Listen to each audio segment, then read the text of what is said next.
خلا کی تسخیر کے اس عظیم دور میں شاعری کو اس کہانی پر یقین کرے گا۔ چہرے پر لاتعداد جھریاں، پوپلا منہ، آنکھیں زرد، اندر کو دھسی ہوئی۔ بڈھے نے گردن اٹھا کر خوب غور سے کاؤنٹ ہیمن کی طرف دیکھا، پھر کرخت لہجے میں کہا، کون ہو تم؟ یہاں کس لیے آئے ہو؟ کاؤنٹ نے بڑی مشکل سے سمجھایا کہ مکان خالی ہونے کا پتہ چلا تھا، اس لیے ادھر چلا آیا۔ بڈھا سخت بہرا تھا، کاؤنٹ کو چیخ چیخ کر اپنی بات اس کے ذہن میں اتارنا پڑی۔ تب اس نے نفی میں گردن ہلائی اور کہا، مکان خالی نہیں اور نہ کرائے پر دیا جا سکتا ہے۔ کاؤنٹ ہیمن مایوس ہو کر واپس جانے کا ارادہ کر ہی رہا تھا کہ ادھیڑ عمر کی ایک دبلی پتلی عورت نمودار ہوئی۔ معلوم ہوا مکان مالک کی بیوی ہے۔ اس نے ایک عجیب داستان سنائی۔ آپ مکان کرائے پر لینے کو کہتے ہیں؟ عورت نے کاؤنٹ سے کہا، مگر یہاں رہنا آپ کے لیے ممکن نہ ہوگا، اس میں آصف کا دخل ہے۔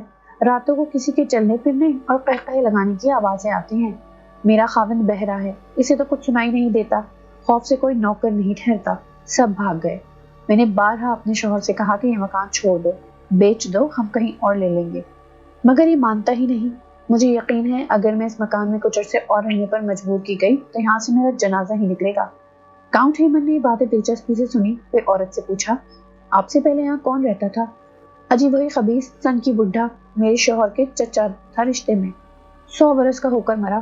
اس کے مرنے کے بعد ہی تو یہ مکان میرے شوہر کو ملا۔ مدت دراز تک وہ اور اس کا خانسامہ اس مکان میں رہے۔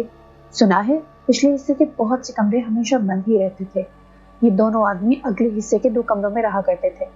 پہلی جنگ عظیم سے قبل کاؤنٹ ہیمن اس کیرو نے لندن میں کچھ عرصے قیام کیا۔ وہ ایسے مکان کی تلاش میں تھا جو لندن جیسے پر ہنگام شہر کے شور و غل سے محفوظ، الگ تھلگ پرسکون مقام پر ہو۔ چنانچہ مرکزی لندن میں ایک ایسا مکان بلاخر نظر آ ہی گیا۔ یہ درختوں سے گھری ہوئی سیاہ دیواروں کی ایک عظیم اور نہایت قدیم عمارت تھی، قریباً 200 سال پرانی، جس سے گرد و پیش خاصا گہرا سناٹا پھیلا ہوا تھا۔ ایسا معلوم ہوتا مکان مدت سے خالی پڑا ہے۔ کاؤنٹ ہیمن کو یہ مکان پسند آیا، مگر سوال یہ تھا کہ اسے کرائے پر کیوں کر حاصل کیا جائے۔ چند لمحے جائزہ لینے کے بعد کاؤنٹ ہیمن نے جھاڑ جھنکار سے بھرا ہوا مختصر سا قطعہ زمین طے کیا اور مکان کے صدر دروازے پر لوہے کی وہ سال خوردہ زنجیر کھینچی جو صدیوں قبل ایسی ہی عمارتوں میں گھنٹی بجانے کے لیے لٹکائی جاتی تھی۔ مکان کے دور افتادہ گوشے میں گھنٹی بجنے کی ہلکی سی آواز کاؤنٹ ہیمن کے کانوں تک پہنچی۔ چند لمحوں بعد لکڑی کا دروازہ کھلا اور ایک کہن سالہ شخص کھڑا نظر آیا۔ اس کے کپڑے خاصے پرانے اور بوسیدہ تھے، الجھی ہوئی سفید داڑھی۔ کاؤنٹ ہیمن نے تگ و دو کر کے مکان کرائے پر لے ہی لیا اور چابی بڈھے مالک مکان سے حاصل کر لی۔ اس کا ارادہ مکان کو اپنی مرضی کے مطابق آراستہ کرنا تھا۔ مشرقی ممالک خصوصاً مصر سے جو نوادرات کو اپنے ساتھ لایا تھا، وہ سب ایک خاص ترتیب سے اس مکان میں سجانے کا منصوبہ اس نے بنایا۔ فلاں تابوت اس جگہ رکھا جائے گا، فلاں شہزادی کی ممی اس کمرے میں اچھی رہے گی، فلاں بت مشرقی راہداری کے سرے پر لگنا چاہیے اور فلاں مجسمہ دروازے کے قریب ٹھیک رہے گا، وغیرہ وغیرہ۔ اب اس نے پورے مکان کا گھوم پھر کر جائزہ لیا۔ بے شک عمارت بہت قدیم اور بہت بڑی مضبوط تھی، گو 100 برس کی کہن سالی کا اس نے بظاہر کوئی اثر قبول نہ کیا تھا۔ بس دیواروں پر کہیں کہیں کائی کی گہری تہیں جمی تھی، یا بلند و بالا کھڑکیوں کے اکثر شیشے چٹک گئے، یا کسی دروازے کی چولیں ڈھیلی ہو گئی تھیں اور کھولتے بند کرتے وقت ان میں عجیب طرح کی آوازیں نکلا کرتی تھیں، یا جب مکان کی اونچی چمنیوں کے سوراخوں میں سے تیز ہوا نکلتی تو سیٹیاں سی بجتی۔ کاؤنٹ نے خیال کیا شاید یہی آوازیں ہیں جو مکان کے مکینوں کو آصف اور بھوت بن کر ڈراتی ہیں۔ عمارت کی تمام راہداریاں، زینوں، برآمدوں، غلام گردشوں اور کمروں کا معائنہ کرنے کے بعد کاؤنٹ نے اپنے آپ کو ایک ایسے کمرے میں پایا جس کی فضا پورے مکان کی فضا سے مختلف سی محسوس ہوئی۔ چھوٹا سا یہ کمرہ مکان کی نچلی منزل کے سب سے بوسیدہ اور پرانے حصے میں تھا۔ کمرے کے فرش پر دھول کی کئی انچ موٹی تہ جمی تھی اور اونچی تاریک چھت کے کونوں اور دیمک زدہ کڑیوں پر مکڑیوں نے محیط جالے تان دیے تھے۔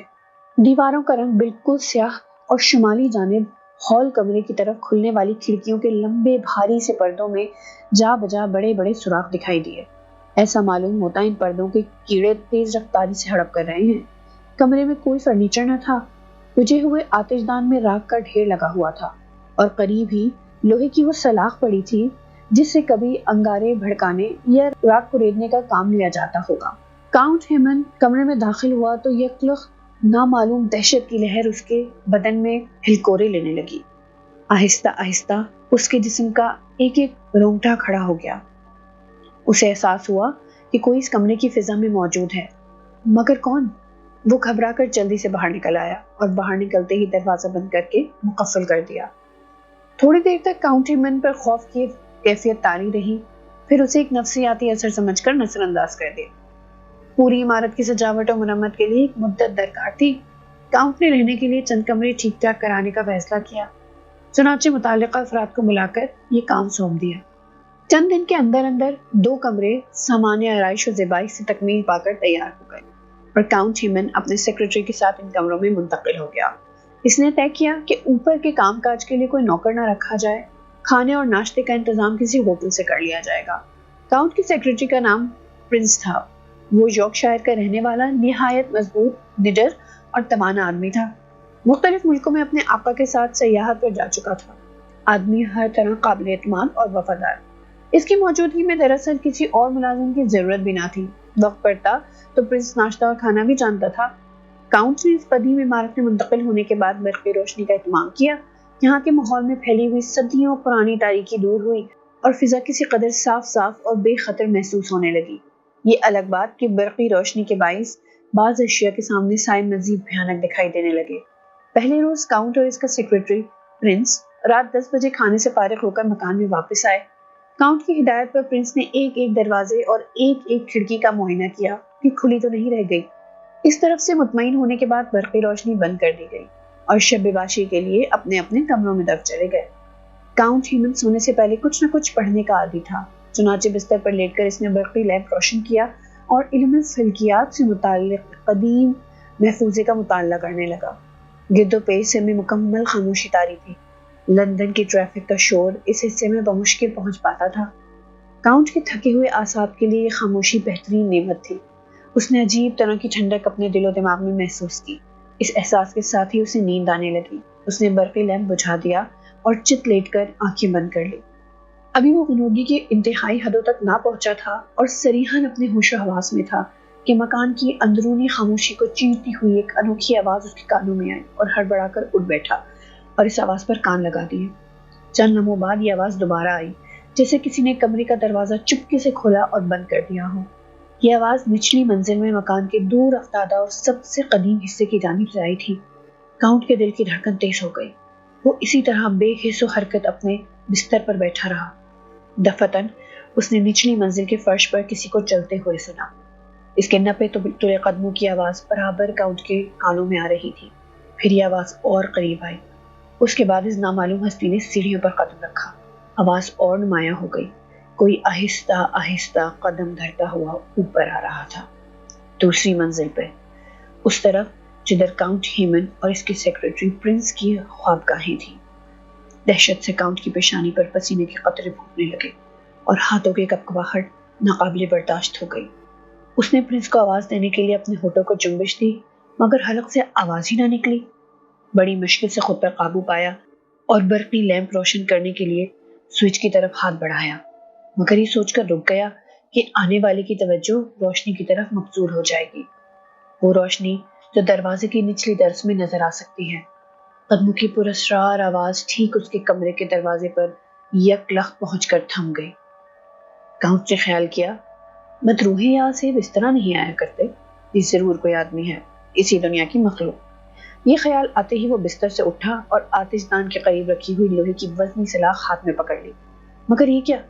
دروازہ ہلا، پہلے آہستہ سے، پھر بہت زور سے، جیسے زلزلہ آیا ہو۔ اس کے بعد گہری خاموشی، جس میں کاؤنٹ اپنے دل کے دھڑکنے کی صدا بخوبی سن سکتا تھا۔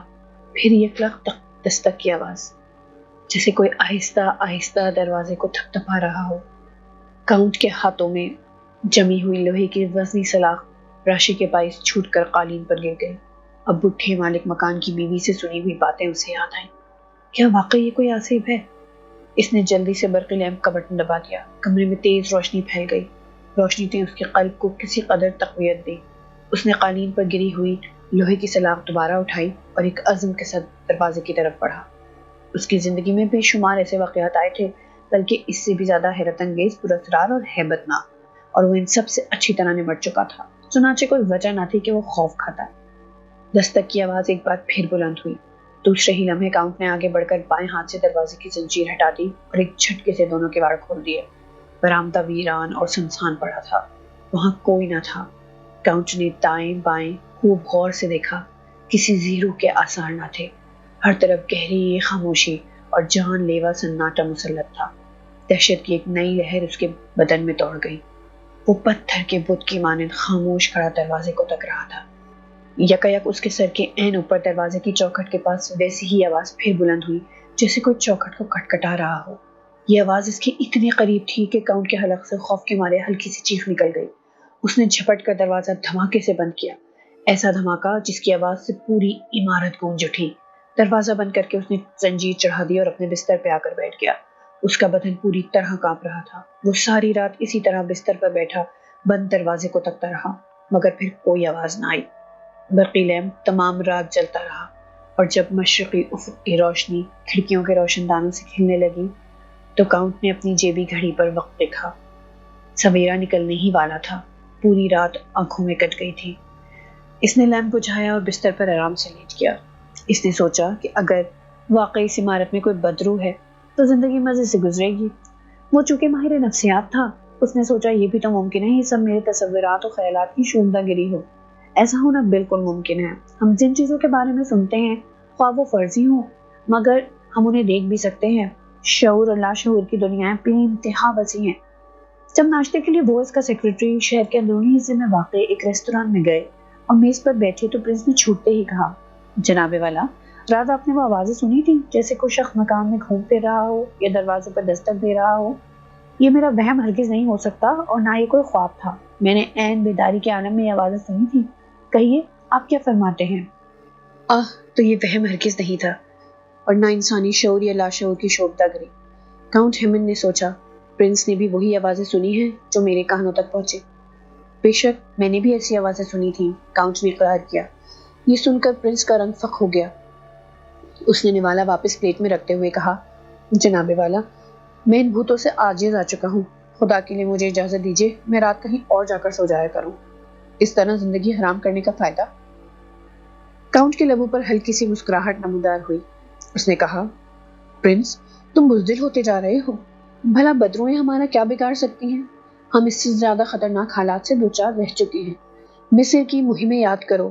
3000 سال پہلے کی مصری شہزادی کا وہ کٹا ہوا ہاتھ تم اب تک نہ بھولے ہوگے جو مجھے ایک عرب شخص نے دیا تھا اور جس کے بھیانک کرشمے ہم دونوں نے اپنی آنکھوں سے دیکھے ہیں۔ یہ مکان تو ہم لے چکے اور اس کی آرائش پر خاصا روپیہ بھی صرف ہو چکا۔ اب یہاں سے بھاگنا بے وقوفی ہوگی۔ کیا یہ ممکن نہیں کہ اس بدرو سے کسی طرح دوستی کر لی جائے؟ ہم بھی یہاں رہیں، وہ بھی رہے۔ پرنس نے حیرت سے کاؤنٹ کو دیکھا اور بڑی مشکل سے غصہ ضبط کرتے ہوئے بولا، جناب والا، یہ مکان ہرگز رہنے کے قابل نہیں۔ مالک مکان سے کہیے کہ وہ کرایہ واپس کرے اور ہم اپنا سامان یہاں سے اٹھائیں، اور اگر وہ کرایہ کی رقم واپس نہ کرے تو قانون کا سہارا لیجیے۔ باقی رہا بدروؤں سے دوستی کرنے کا خیال، تو میں کیا عرض کروں، ایسا انوکھا خیال جنابی کے ذہن مبارک میں آ سکتا ہے۔ آج تک میں نے نہیں سنا کہ کسی انسان نے بہوش و حواس بدرو سے دوستی پیدا کی ہو۔ مالک مکان سے کرایہ واپس نہیں لیا جا سکتا، کاؤنٹ نے کہا۔ اس کی بیوی نے مجھے پہلے ہی بتا دیا تھا کہ مکان میں کچھ گڑبڑ ہے، لہٰذا ان کا کوئی قصور نہیں، اور نہ انہوں نے ہمیں دھوکے میں رکھا۔ مجھے بہرحال میں مکان پسند ہے اور میں یہاں سے جانا نہیں چاہتا، بلکہ یوں کہو کہ اس وقت نہیں جانا چاہتا جب تک اس آصف کا معمہ حل نہ کر لوں۔ خواہ یہ معمہ حل کرنے میں خدا نخواستہ ہم میں سے کسی ایک کی جان جاتی ہے۔ اس جملے پر کاؤنٹ ہیمن ہنس پڑا۔ اطمینان رکھو پرنس، آج تک کسی آصف نے انسان کو قتل نہیں کیا۔ پرنس نے جب دیکھا کہ اس کا آقا مکان چھوڑنے کا ارادہ نہیں رکھتا تو توہن و کرہن اسے بھی ساتھ دینا پڑا۔ رات ہوئی تو وہ بھی اپنی خوابگاہ سے اٹھ کر کاؤنٹ ہی کے کمرے میں آ گیا۔ انہوں نے فیصلہ کیا کہ یہ رات آرام کرسیوں پر جاگ کر گزاری جائے۔ انہوں نے آتش دان میں آگ روشن کر دی اور ڈھیر ساری لکڑیاں جھونک دی تاکہ آگ برابر جلتی رہے۔ اس کے بعد انہوں نے تیل سے جلنے والا چولہا قریب ہی رکھ لیا، عمدہ قہوے کا ڈبہ اپنے تہلے سے نکالا اور چولہا جلا کر پانی کی کتلی چڑھا دی۔ نیند کو بھگانے کے لیے گرم اور خشک قہوے سے بہتر اور کوئی چیز نہیں ہوتی۔ آصف سے دو ہاتھ کرنے کے لیے انہوں نے اپنے دائیں بائیں آتش دان میں آگ کو ریڑھنے کی آہنی سلاخیں رکھ لی تھیں۔ اگرچہ کاؤنٹ کو یقین تھا کہ ان سلاخوں سے کام لینے کی ضرورت نہیں پڑے گی، ان دونوں کو ایک دوسرے کی موجودگی سے خاصا اطمینان تھا۔ کمرے کے اندر برقی بلب روشن تھا اور دوسرے حصوں میں روشنی کے لیے جو بلب لگائے گئے تھے انہیں جلانے کی ضرورت محسوس نہ کی گئی تھی۔ رات آہستہ آہستہ گزر رہی تھی۔ مکان میں ہیبت ناک خاموشی اور تاریکی چھائی ہوئی تھی۔ یہ دونوں بھی چپ چاپ بیٹھے ایک دوسرے کو دیکھ رہے تھے۔ ٹھیک 12 بجے نچلی منزل میں کسی دروازے کے کھلنے اور بند ہونے کی آواز سنائی دی۔ دونوں آدمیوں نے جلدی سے لوہے کی سلاخیں ہاتھوں میں تھام لی اور سنبھل کر بیٹھ گئے۔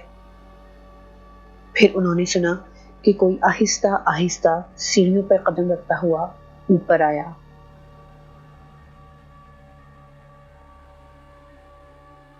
بلا شبہ یہ قدموں کی آواز تھی۔ یہ آواز کاؤنٹ ہیمن کے کمرے کے باہر آ کر رکی۔ پھر دروازہ جنبش میں آیا جیسے اسے کوئی دھکا دے کر کھولنے کی کوشش کر رہا ہو۔ اس کے بعد 3 بار دستک دی گئی۔ یہ دونوں دم سادے بیٹھے رہے۔ پھر باہر برآمدے میں لگا ہوا بجلی کا سوئچ دبانے کی آواز آئی۔ یقیناً باہر کا بلب جلایا گیا تھا۔ جناب میں شرط لگاتا ہوں یہ بھوت ووت ہرگز نہیں ہے، پھر سے دبی آواز میں کہا۔ بھوت کبھی مکانوں میں لگے ہوئے برقی کمپموں کے سوئچ نہیں دبایا کرتے، وہ تو روشنی سے بھاگتے ہیں اور تاریکی کو محبوب رکھتے ہیں۔ یہ بھوت ہرگز نہیں، معلوم ہوتا کوئی اچکا ہے، میں ابھی اس بدماش کا سر توڑتا ہوں۔ یہ کہہ کر وہ اٹھا اور دروازہ کھول دیا۔ پھر اس نے لوہے کی سلاخ اس انداز میں اٹھائی جیسے متوقع حملے کا جواب دینا چاہتا ہے، مگر برآمدہ سنسان پڑا تھا۔ باہر کا قمقمہ روشن ہونے سے ہر طرف اجالا پھیل گیا تھا۔ سیڑھیاں صاف نظر آ رہی تھیں لیکن وہاں کوئی نہ تھا۔ آس پاس کہیں ایسی جگہ نہ تھی انسان تو ایک طرف بلی کا بچہ بھی چھپ سکے۔ پھر کیا اسرار ہے؟ پرنس کی آنکھیں خوف سے ابلنے لگی اور اس کا وہ ہاتھ بری طرح لرز اٹھا جس ہاتھ میں اس نے آہنی سلاخ پکڑ رکھی تھی۔ خدا کی پناہ، یہاں تو کوئی نہیں ہے، مگر دیکھیے ہال کمرے کی بتیاں بھی جل رہی ہیں، حالانکہ ہم نے یہ بتیاں ہرگز نہیں جلائیں۔ میں کہتا ہوں ضرور اس منحوس مکان میں کوئی موجود ہے جو ہم سے یہ شعبدے بازی کر رہا ہے، پولیس نے ہانپتے ہوئے کہا۔ آؤ نیچے چلیں، کاؤنٹ نے خوف دور کرنے کے لیے ذرا بلند آواز میں کہا۔ تعجب ہے، اگر یہ کوئی بھوت ہے تو اسے برقی کمکمیں روشن کرنے سے بھلا کیا ملے گا؟ پرنس نے بڑبڑاتے ہوئے کہا۔ بخدا میں نے کسی کے سیڑھیاں چڑھنے کی آواز سنی ہے، آخر وہ گیا کہاں؟ کیا یہاں کوئی چور راستہ ہے؟ جب وہ نچلی منزل کے ہال کمرے میں داخل ہوا تو انہوں نے دیکھا کہ وہاں لگے ہوئے دونوں برقی کمکمیں روشن ہیں۔ ہال کمرے کی بائیں جانب ڈرائنگ روم تھا۔ وہ خود اس کا دروازہ بند کر کے آئے تھے، مگر اب وہ دروازہ پورا کھلا تھا اور کمرے کے اندر تاریکی تھی۔ اس کمرے کے اندر بھی 3 برقی کمکمے لگائے گئے تھے جن کے 3 سوئچ دروازے کے قریب ہی لگے تھے۔ ان دونوں کی آنکھوں کے عین سامنے یہ تینوں سوئچ یکے بعد دیگرے آپ ہی آپ اوپر سے نیچے ہو گئے۔ تینوں بلب روشن ہوئے اور کمرہ روشنی سے نہا گیا۔ اب انہوں نے خیال کیا کہ یہ ضرور کسی کی شرارت ہے اور یقیناً ڈرائنگ روم میں کوئی نہ کوئی چھپا بیٹھا ہے، مگر انہوں نے کمرے کا کونا کونا اور گوشہ گوشہ دیکھ ڈالا، وہاں کوئی نہ تھا اور نہ اسے آثار نظر آئے جن سے پتہ چلتا کہ کوئی شخص یہاں داخل ہوا ہے۔ ان دونوں کے پیروں کے نشانات کے سوا فرش پر کوئی نشان نہ تھا۔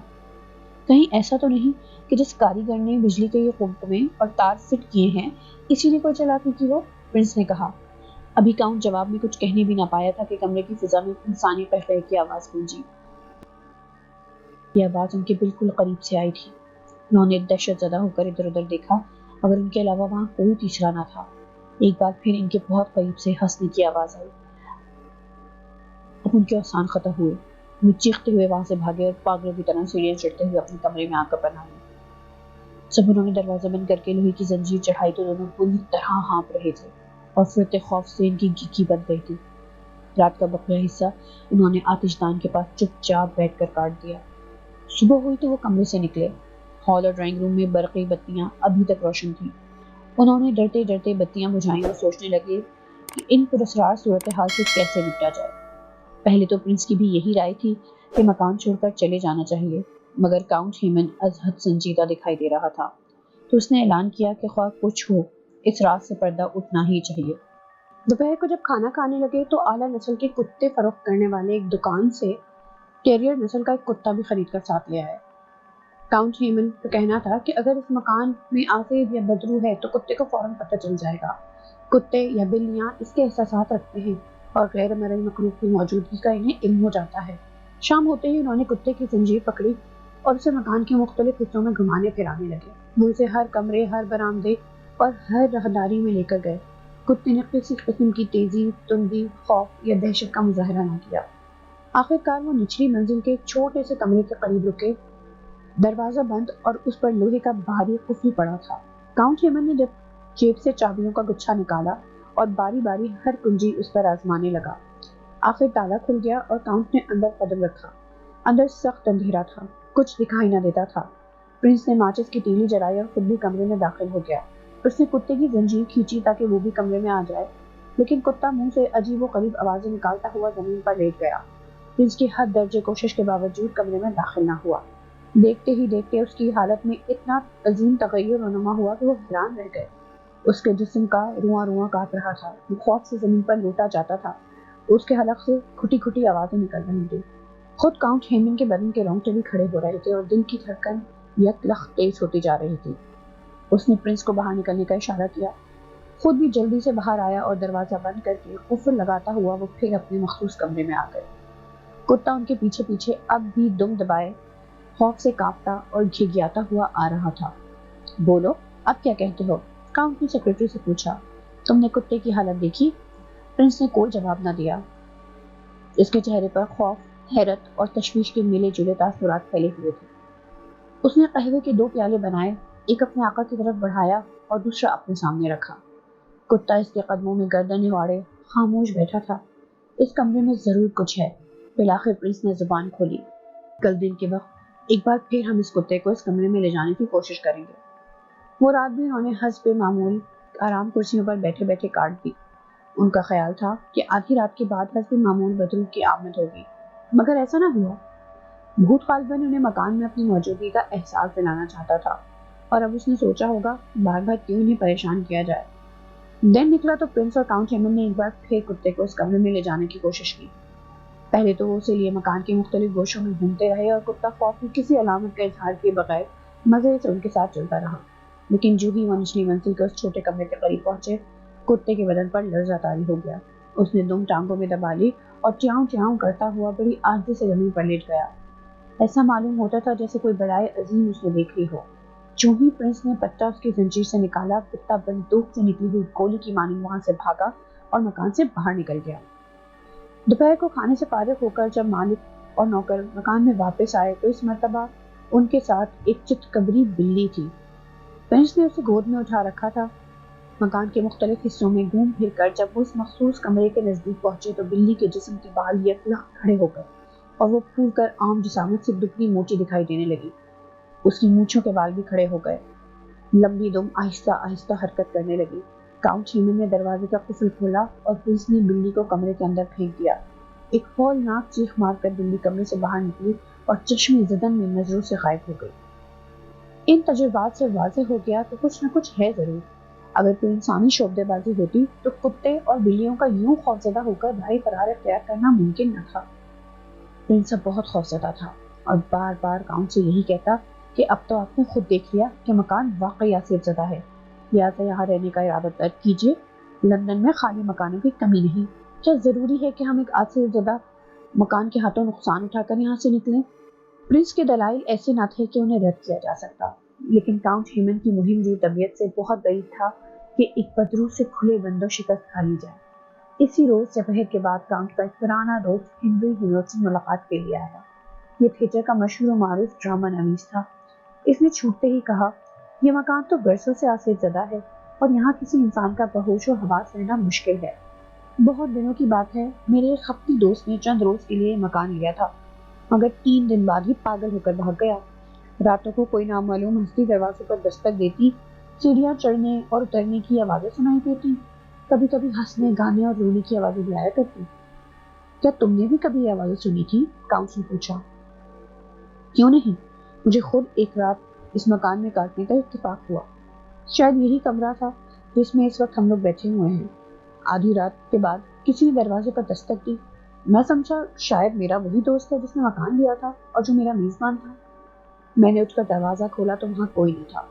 ابھی میں ادھر ادھر دیکھ ہی رہا تھا کہ دروازہ پھر کسی نے تھپتھپایا۔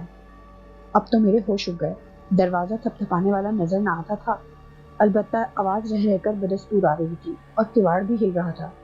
آخر میں نے ہمت کر کے کہا، تم کون ہو؟ مجھے اس سوال کا فوراً جواب ملا۔ کیا جواب تھا وہ؟ کاؤنٹ نے عجب اشتیاق سے پوچھا۔ ہنری ہیملٹن نے قلم، کاغذ اور لفافہ طلب کیا۔ تینوں چیزیں اسے دے دی گئیں۔ اس نے کاغذ پر کچھ لکھا اور لفافے میں بند کر کے کاؤنٹ کی طرف بڑھا دیا۔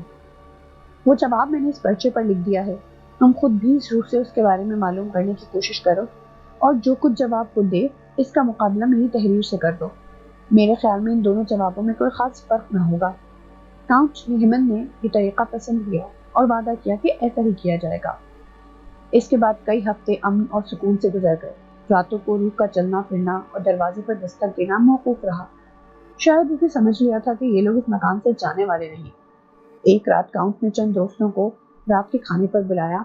کھانے سے فارغ ہو کر سب لوگ ڈرائنگ روم میں آتش دان کے پاس بیٹھے اور قہوہ پیتے ہوئے ادھر ادھر کی باتیں کرنے لگے۔ گفتگو زور و شور سے جاری تھی کہ یکا یک میز پر رکھا ہوا شیشے کا ایک خوبصورت اور نہایت قیمتی پیالہ آپ ہی آپ کھنکنے لگا۔ گفتگو ایک دم رک گئی اور ہر شخص سہمی ہوئی نگاہوں سے پیالے کو بجتے ہوئے دیکھنے لگا۔ یقیناً کوئی غیر مرئی ہستی اس پیالے کے ذریعے اپنا پیغام دینا چاہتی تھی۔ کاؤنٹ ہیمن نے دوستوں سے کہا، براہ کرم سب لوگ کسی خوف کے بغیر اسی طرح بیٹھے رہیں۔ یہ ہمارے ایک دوست کی روح ہے جو اس مکان میں ہمارے ساتھ رہتی ہے، غالباً کچھ کہنے کے موڈ میں ہے۔ یہ کہہ کر اس نے جلدی سے کاغذ سامنے رکھا اور پینسل پکڑ لی۔ پھر نامعلوم ہستی کو خطاب کرتے ہوئے کہا، ہم سب آپ کو خوش آمدید کہتے ہیں اور جاننا چاہتے ہیں کہ آپ کی خواہش کیا ہے۔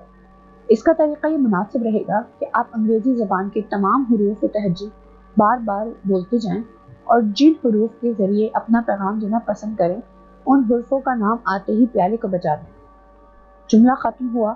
کمرے میں چند لمحے خاموشی طاری رہی، پھر ہیمن نے بلند آواز میں حروف و تہجی کی تکرار شروع کر دی اور روح نے پیالے کو مختلف حروفوں کے نام پر بجانا شروع کر دیا۔ چند لمحوں کے اندر اندر ایک واضح پیغام ان کے سامنے تھا۔ میرا نام کارل کلنٹ ہے۔ میں اس مکان میں گزشتہ 120 برس سے رہ رہا ہوں۔ اگر آپ لوگ نچلی منزل کے چھوٹے کمرے میں چلیں تو میں اپنی بات زیادہ واضح انداز میں عرض کر سکوں گا۔ بعض لوگ چھوٹے کمرے میں جانے کے لیے فوراً آمادہ ہو گئے، جبکہ بعض کا کہنا تھا کہ ایسا کرنا حماقت ہوگی۔ بھلا 120 برس پرانی بدرو کا کیا اعتبار؟ ممکن ہے وہ کسی نوع کا نقصان ہی پہنچا دے۔ لیکن کاؤنٹ ہیمن کو اصرار تھا کہ ایسا نہ ہوگا۔ اگر روح کسی نوع کا ضرر پہنچانے پر قادر ہوتی تو اب تک پہنچا بھی چکی ہوتی اور اتنی مدت تک انتظار نہ کرتی۔ غرض یہ سب لوگ ایک دوسرے کا ہاتھ تھامے ہوئے تجسس، خوف اور تعجب کے مراحل سے گزرتے ہوئے نچلی منزل کے اس چھوٹے کمرے کے قریب پہنچے جہاں جانے سے کتے اور بلی نے خوف کھایا تھا۔ کاؤنٹ ہیمن نے قفل کھولا اور سب اندر داخل ہو گئے۔ اس کمرے کی فضا میں عجیب سی مرطوب بدبو پھیلی ہوئی تھی، ایسی بدبو جیسے کسی پرانی بوسیدہ قبر کی مٹی میں سے آیا کرتی ہے۔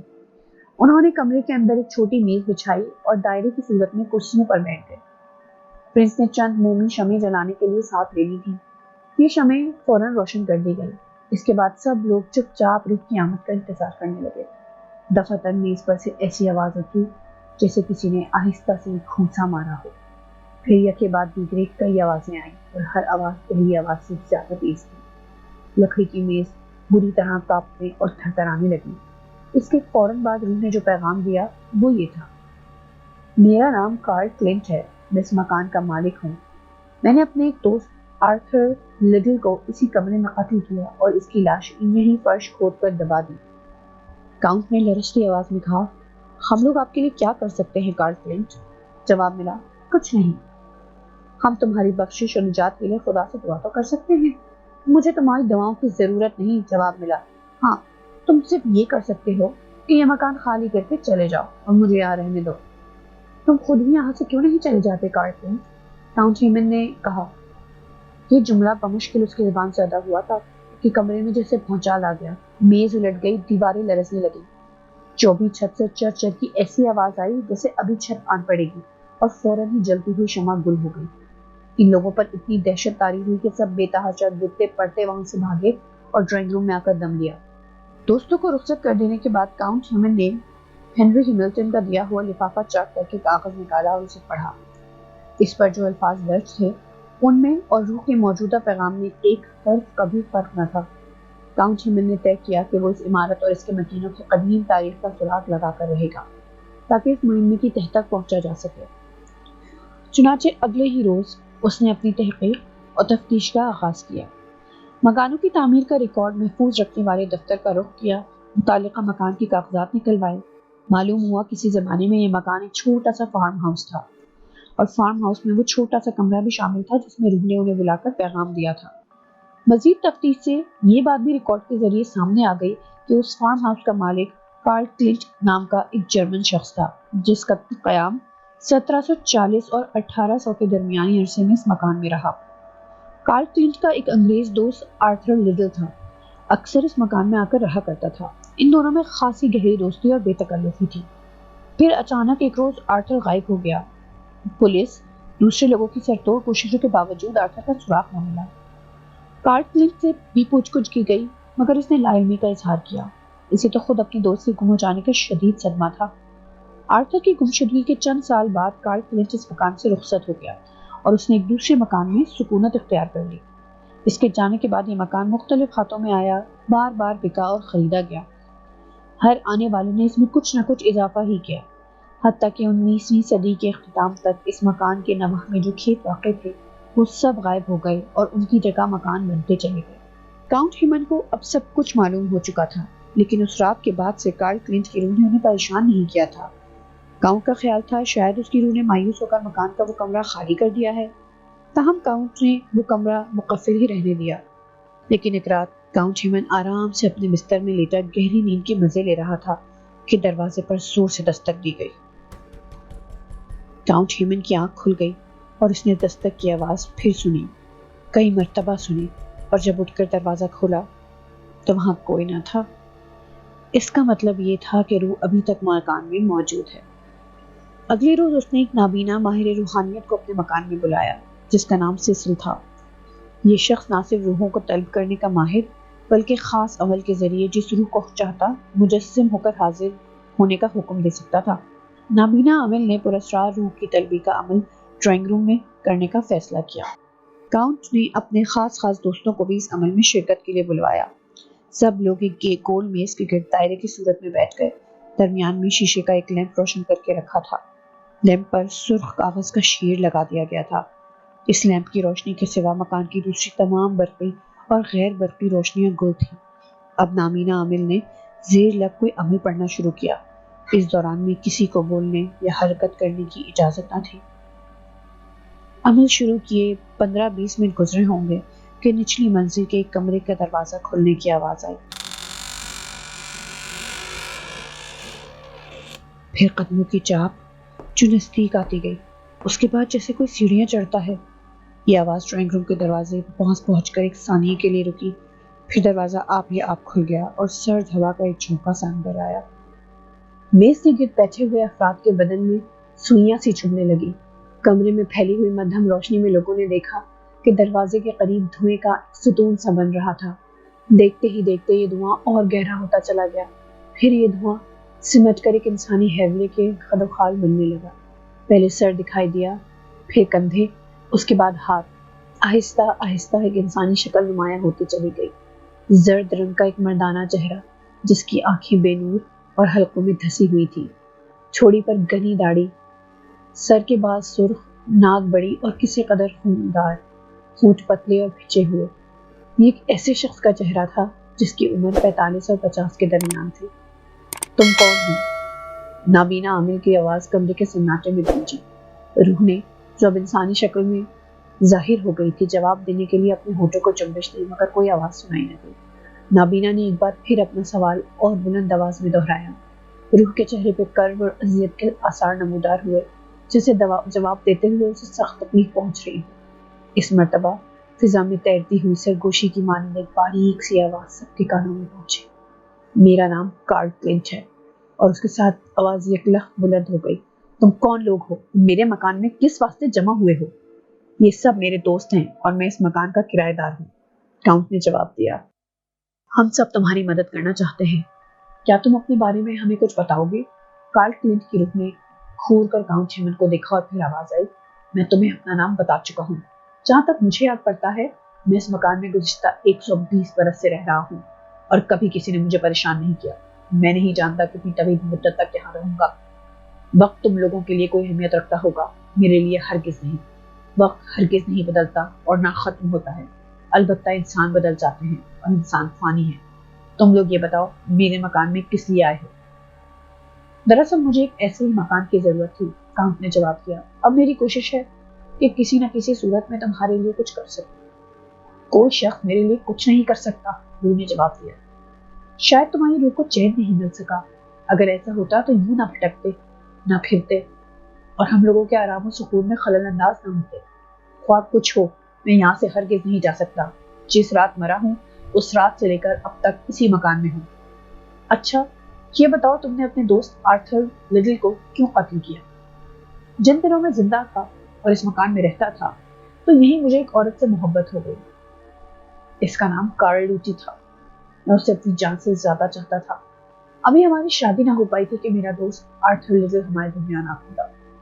وہ دوست تو میرا تھا، لیکن آہستہ آہستہ اس نے کارل لوٹی پر دورے ڈالنے شروع کر دیے، اور چونکہ آدمی مالدار تھا اس لیے کارل لوٹی کو روپے کا لالچ بھی دیا، اور یہاں تک کہا کہ اگر وہ اس کے ساتھ بھاگ چلے تو وہ اپنی تمام دولت کسی کو دے دے گا۔ آرتھر کے مطابق میں غریب اور ایک معمولی کسان تھا، لیکن کارل لوٹی بھی مجھے چاہتی تھی۔ چنانچہ اس نے سب باتیں مجھے بتا دی۔ میں نے آرتھر سے تعلقات منقطع کر لیے، لیکن ایک رات وہ میری غیر حاضری میں اس مکان پر آیا اور اس نے کارل لوٹی پر دسترازی کرنے کا ارادہ کیا۔ کارل لوٹی نے بڑی مشکل سے اپنی عزت بچائی، اتنے میں بھی پہنچ گیا، اور جب مجھے اس کرتوت کا علم ہوا میں غصے میں پاگل ہو گیا۔ میں نے اپنی کلہاڑی اٹھائی اور آرتھر کا سر قلب کر دیا، پھر اسی کمرے میں گڑھا کھود کر لاش خاصی گہری دبا دی۔ اسے دفن کرنے سے پہلے میں نے گڑھے میں چونے کی خاصی بڑی مقدار بھی بھر دی تاکہ لاش جلد تل سڑ جائے، اور ایسا ہی ہوا۔ کارل لوٹی اس حادثے کے بعد بھی میرے پاس ہی رہی، مگر اس کے ذہن نے اس حادثے کا ناگوار اثر قبول کیا۔ چنانچہ چند سال بعد وہ بیمار ہوئی اور مر گئی۔ اس مکان کے قریب ہی جو قبرستان ہے، کارل لوٹی کی قبر وہیں موجود ہے۔ کارل لوٹی کے مرنے کے بعد تم نے کیا کیا؟ پھر میں کیا کرتا؟ یہاں میری دلچسپی کا کوئی سامان نہ تھا، چنانچہ میں اپنے وطن جرمنی چلا گیا، مگر کارل لوٹی کی یاد نے میری زندگی سے سکون اور آرام ختم کر دیا تھا، لہٰذا ایک رات میں نے خودکشی کر کے اپنی زندگی ختم کر ڈالی، اور ایک روز اپنے آپ کو اس مکان کی نچلی منزل کے چھوٹے کمرے میں پایا۔ اس وقت سے لے کر اب تک میں یہی ہوں۔ میری روح کو اس مکان میں سکون ملتا ہے، لہٰذا میرے یہاں سے جانے کا سوال ہی پیدا نہیں ہوتا۔ یہی ایک ایسی جگہ ہے جسے میں گھر کہہ سکتا ہوں۔ یہیں سے میری جان سے عزیز محبوبہ رہتی تھی۔ میرے لیے اب اور کوئی جگہ نہیں، مجھے ہمیشہ ہمیشہ کے لیے یہیں رہنا ہے۔ اور ہاں، کارل لوٹی کی روح بھی میرے ساتھ ہی رہے گی۔ کارل کلنٹ، چونکہ تم نے قتل کا بہت بڑا گناہ کیا ہے، اس لیے تمہاری روح پہ یہ عذاب ہو رہا ہے۔ تمہیں سکون، ابدی سکون کی ضرورت ہے۔ بتاؤ ہم تمہارے لیے کیا کر سکتے ہیں؟ میں کہہ چکا ہوں کہ تم لوگ میرے لیے کچھ نہیں کر سکتے۔ اب سب راستے بند ہیں۔ ہاں، تم صرف یہ کر سکتے ہو کہ جس کمرے میں میری اور کارل لوٹی کی روحیں رہتی ہیں اسے ہمیشہ مقفل رہنے دو۔ نہ وہاں خود جاؤ، نہ کسی اور کو جانے دو۔ ہو سکے تو وہاں ایک میز اور 2 کرسیاں ضرور رکھوا دو، بس، اور کچھ نہیں۔ میں پھر تنبیہ کرتا ہوں کہ سورج غروب ہونے کے بعد اس کمرے میں کوئی شخص داخل ہونے کی جرات نہ کرے۔ میں تمہاری خوشیوں میں حارج نہیں ہوں گا۔ باقی تمام مکان اس کمرے کے سوا تمہارا ہے۔ اور یوں ہی پراسرار ڈرامہ ختم ہوا۔ کاؤنٹ نے وعدہ کیا کہ اس کمرے میں کوئی نہ جائے گا۔ اس نے اگلے ہی روز 2 کرسیاں اور ایک میز وہاں رکھوا دی اور دروازہ ہمیشہ کے لیے مقفل کر دیا۔ وقت گزرتا چلا گیا، مہینے برسوں میں بدل گئے۔ پھر کارل کلنٹ کی روح نے کاؤنٹ ہیمن اور ان کے گھر والے کو کبھی تنگ نہ کیا۔ روح کے کمرے میں تاریکی اور خاموشی کے سوا کچھ نہ تھا۔ کئی برس بعد کاؤنٹ نے یہ مکان چھوڑ کر دوسری جگہ جانے کا فیصلہ کیا، مگر وہ چاہتا تھا کہ اپنے اس فیصلے سے کارل کلنٹ کی روح کو ضرور آگاہ کرے۔ چنانچہ ایک رات اس نے پھر نابینا عمل کے ذریعے روح کو مجسم شکل میں طلب کیا۔ جب دھوئیں نے انسانی حیولے کی صورت اختیار کر لی تو کاؤنٹ ہیمن نے کہا، کارل کلنٹ، میں نے تمہیں یہ بتانے کے لیے یہاں آنے کی زحمت دی ہے کہ ہم لوگ عنقریب قریب یہ مکان خالی کر رہے ہیں۔ اس دوران میں تم نے اپنا وعدہ پورا کیا اور ہمیں تنگ نہ کیا۔ میں اس کا شکریہ ادا کرتا ہوں۔ کاش کوئی طریقہ ایسا ہوتا جس سے ہم تمہاری روح کو شادمان کر سکتے۔ کاؤنٹ ہیمن کا بیان ہے کہ یہ سن کر کارل کی روح چند لمحے خاموش رہی، پھر اس نے آہستہ آہستہ کہنا شروع کیا، تم یہاں سے جا رہے ہو۔ پہلے میری خواہش تھی کہ تم یہاں سے چلے جاؤ، مگر اب میں چاہتا ہوں کہ تم یہیں رہو۔ تمہارے یہاں رہنے سے مجھے سکون ہے۔ تم چلے جاؤ گے اور تمہاری جگہ جو کوئی اور آئے گا تو مجھے تنگ کرے گا۔ نہیں، تم نہ جاؤ۔ اچھا جاؤ، کاش میں بھی تمہارے ساتھ نئے مکان میں جا سکتا۔ کارل کی روح نے یہ الفاظ کہے تو کاؤنٹ اور کمرے میں موجود سبھی لوگ بے حد حیران ہوئے۔ مگر میں نے تو دوسرا مکان لے بھی لیا ہے، کاؤنٹ نے کہا۔ اب میں تم سے رخصت ہونے کی اجازت چاہتا ہوں۔ دیکھو، میرے کمرے میں شمالی دیوار کے پیچھے کارل لوٹی کی ایک پرانی تصویر چھپی ہوئی ہے۔ روح نے کہا، میری خواہش ہے کہ تم یہ تصویر اپنے ساتھ لے جاؤ اور نئے مکان کو اس کمرے میں لگا لو جہاں تمہیں رہنا پسند ہے۔ کاؤنٹ ہیمن نے ایک بار پھر اسے کمرے کا تالا کھولا اور شمالی دیوار کو دیکھا بالا تو پردے کے پیچھے سے ایک پرانی قلمی تصویر برآمد ہوئی جس پر گرد کی طبیعی تہ جمی ہوئی تھی۔ گرد صاف کی گئی تو ایک خوبصورت جوان سال عورت کے خد و خال ابھر آئے۔ کاؤنٹ نے تصویر بغل میں دبائی، کمرہ مقفل کیا اور کارل کی روح کو الوداعی سلام کر کے اس مکان سے رخصت ہو گیا۔ کاؤنٹ لوئس ہیمن اور کیرو کا حلقیہ بیان یہ ہے کہ اس داستان کا ہر حرف سچا اور حقیقت پر مبنی ہے۔ پہلے جنگ عظیم تک اس مکان کے آثار مرکزی لندن میں واقع تھے اور دیکھے جا سکتے تھے، لیکن ایک رات جرمن طیاروں نے لندن پر ایسی شدید بمباری کی کہ بہت سے مکان گر گئے اور بعض مقامات پر ہولناک آگ لگی، جس نے اس مکان کا رہا سہا نشان ہمیشہ کے لیے